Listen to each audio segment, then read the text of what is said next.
Hello students, a very good morning to one and all.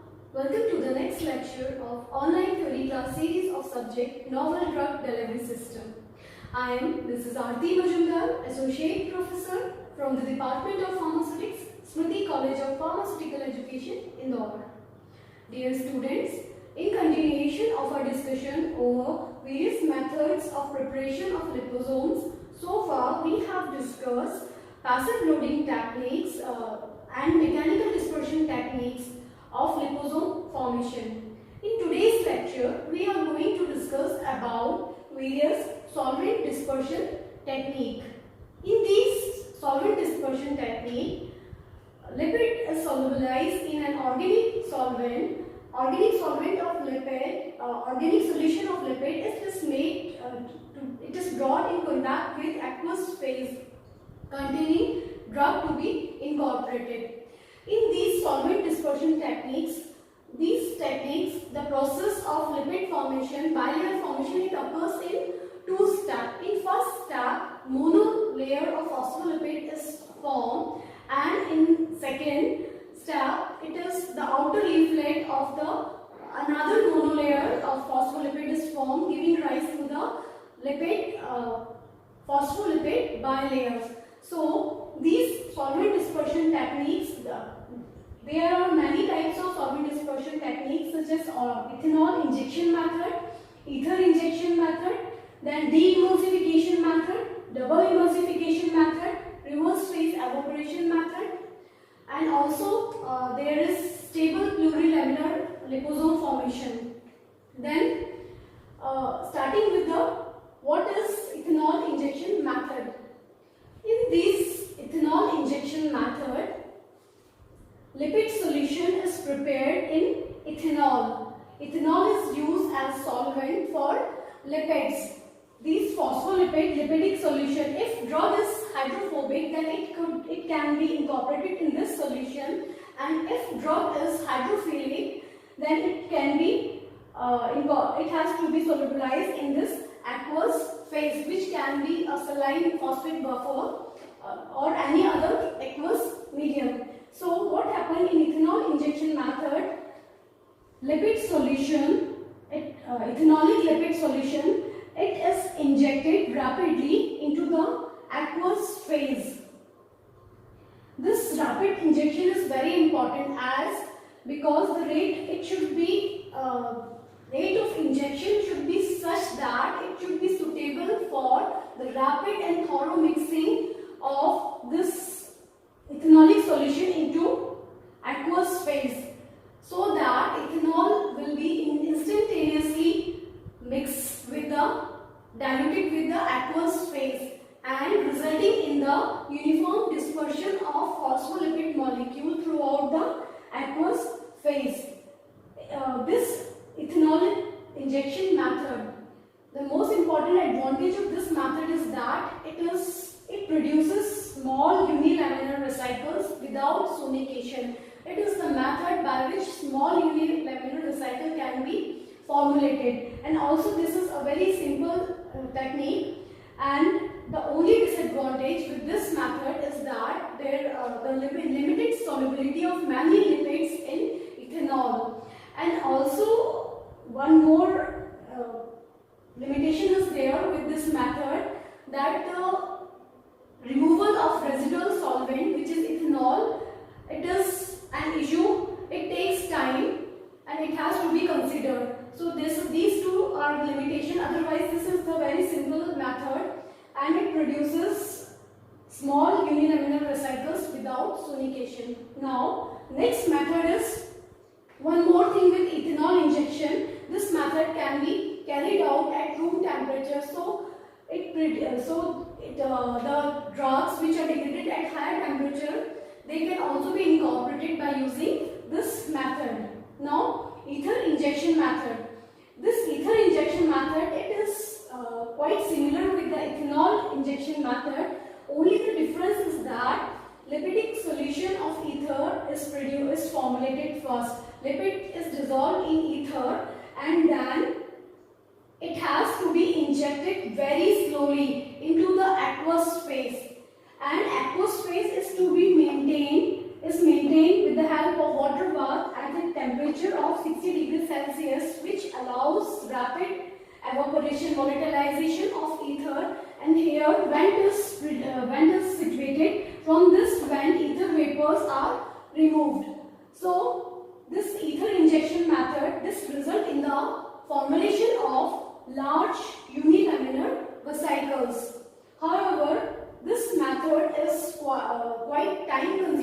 method, it takes a long time to produce a single batch of liposome. So as compared to ethanol, this method produces large unilaminar vesicle, and also it is a time consuming method because injection, these lipid solution, it has to be injected in aqueous phase at a very slow rate, which allows the rapid volatilization of solvent, that is ether. As soon as drops are poured into this aqueous solution, aqueous phase. Now, de-emulsification method. This method requires two steps for the preparation of liposomes. In the first step, the monolayer or the first inner leaflet of the liposome is formed, and then progressively the lipid bilayer are formed. In this de-emulsification technique, first the drug to be incorporated, it is dissolved in a small aqueous phase, in the small volume of aqueous phase or aqueous medium, which is then added in the organic phase or organic solution of lipid, in high volume of organic solution of lipid under continuous mechanical agitation. Because of this continuous mechanical agitation, the aqueous medium, drug containing aqueous phase, it is broken down to the small droplets. These droplets resulting in the formulation of water and oil emulsion, in which water droplets aqueous droplets are dispersed throughout the organic medium, lipid containing organic phase. These water droplets, they are stabilized by the deposition of monolayer of phospholipids at the interface. Now, liposomes so formed by this method, de-emulsification technique. The size of liposome, it depends upon the size of droplets, which further depends upon the rate of mechanical agitation or speed of mechanical agitation, and also the quantity of lipid with respect to the aqueous phase. Now, double emulsification method.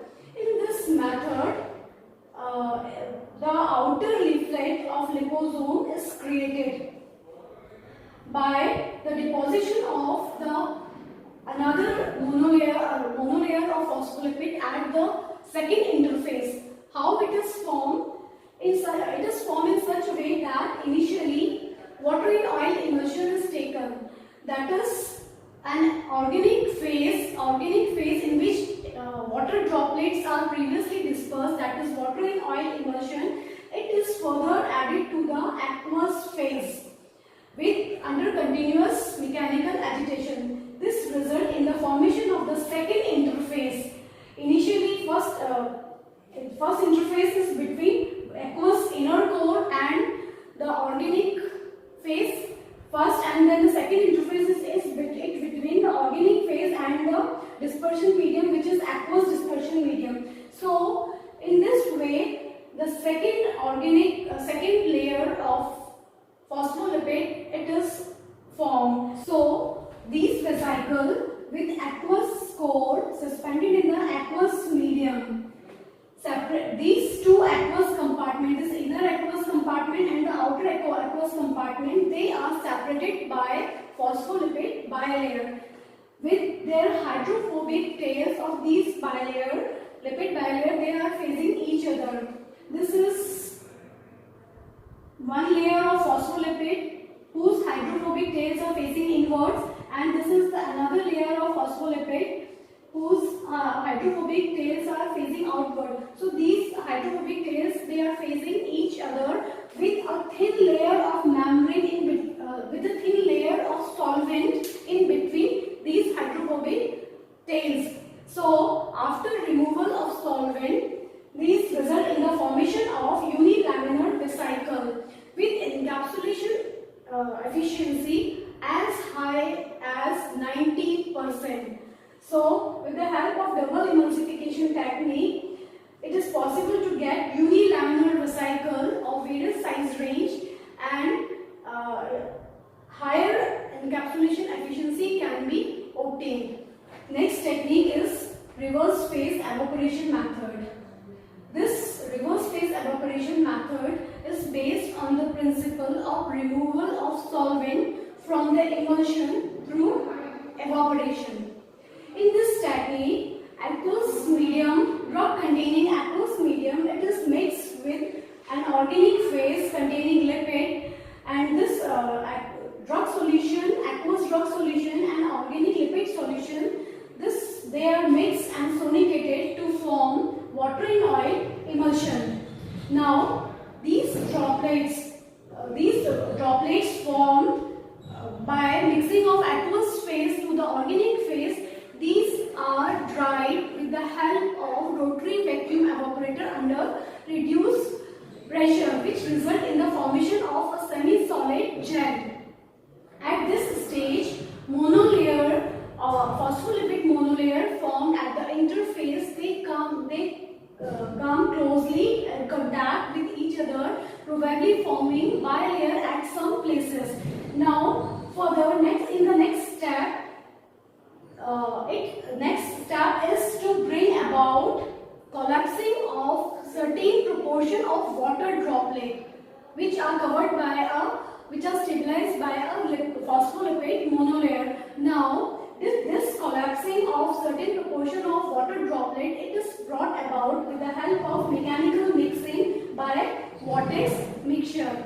Due to the collapsing of these water droplets, what happened? The lipid monolayer, which the water droplets which have been collapsed, their lipid monolayer, this lipid monolayer of collapsed vesicle, it is then contributed to the intact adjacent vesicles, monolayer vesicles, thus forming bilayer over these intact vesicles. This results in the formation of unilaminar vesicles, bilayer unilaminar vesicles.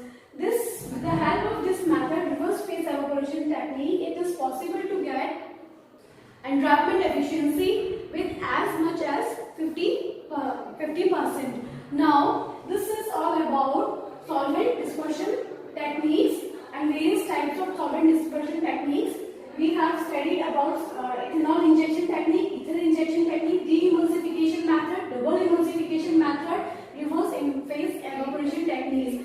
With the help of double emulsification method and reverse phase evaporation technique, it is possible to get liposomes, to prepare liposomes of unilaminar liposomes, low lamellarity, and also high encapsulation efficiency are obtained with the help of these techniques. However, these ethanol injection method and ether injection method, they are simple methods with having they have their own advantages. For example, SUVs are produced with the help of ethanol injection, small unilaminar vesicle without sonication.